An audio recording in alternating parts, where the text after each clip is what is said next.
So let me just quickly read this. Congratulations on being named the Office of Acquisitions Contractor of the Quarter. This honor recognizes your expertise, ingenuity, and determination that led to 3 successful source selections that support high priority initiatives for the Office of Acquisition and CBP. These admirable contributions are even more impressive as these efforts were undertaken almost simultaneously. The HRM 5000 source selection had to be completed within a month to meet CBP, DH, and congressional expectations. The Air and Marine Operations Maintenance and Logistics contract, which by the way, that is a huge challenge, is a comprehensive and complex effort, and you helped assure objective review of 7 offers. 7 offers of a very complex. Finally, you effectively stewarded the Office of Acquisition selection efforts for our next phase of contracted support services. So those are pretty big activities to be doing all at basically the same time. They're very critical, and as you can see, they cross CBP.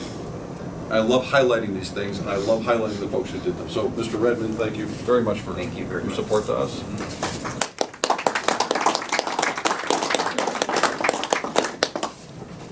They're out of order, sorry. Okay. Ms. Michelle Smith, thank you very much.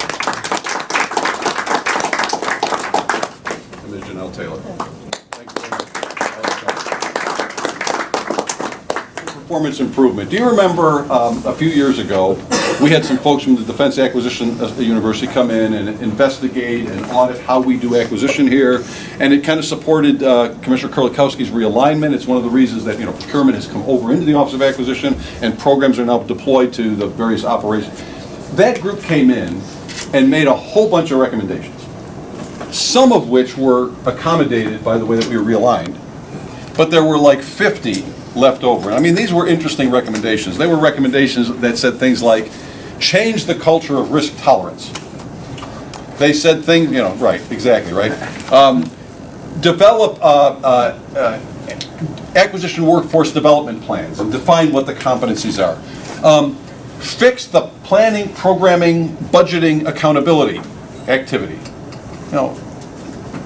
Okay. And by the way, most of these things said, and by the way, have your component acquisition executive do all this, right? Which was sort of weird. So there were about 50 of these that were left over after the reorganization. And so what we decided to do was go and take a look at those. Were there any in there that we actually wanted to do?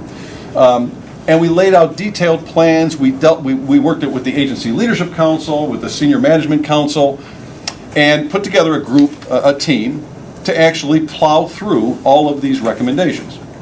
Now you've got to imagine that this required, there are 5 executive level teams, one of which I nominally lead, although I'm never around to do it, so Mr. Patati and some others who will mention in a second are taking care of it for me. 5 teams, and each of these teams has probably 3 or 4 subgroups.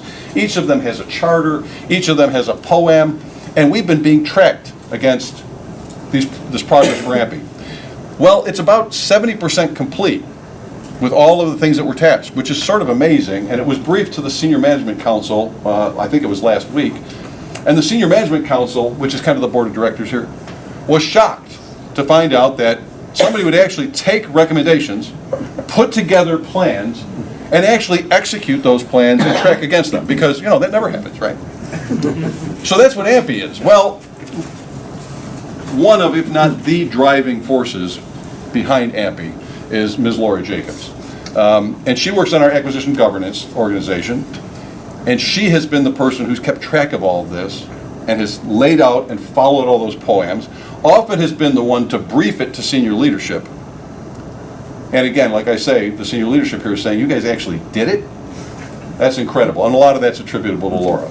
Now, Laura's also had a role in, you're probably all really fond of this restacking exercise we've gone under, so I'm a little hesitant to talk about this, but you can blame Laura for that too. So I want to thank Laura for her efforts, particularly with AMPI, but also this restacking thing is a logistical nightmare. So Laura, if you come up here so I can recognize you. Well done. What did he do? All right, so again, I'll just read a couple paragraphs. Your contributions to the Acquisition Management Performance Improvement Initiative are crucial to its success. This is a multifaceted and ambitious effort to improve CBP's acquisition workforce capabilities. Your ability to keep these diverse efforts on track, to collaborate with a variety of individuals and teams, and to do whatever is needed to meet schedules has been a driving force in the success of AMPI. Despite the burden of this project, you are always willing to step up and lend your expertise for others. Our office currently is facing a space crunch and a mass move, and frankly, we were struggling to come to grips with this complex, interdependent challenge.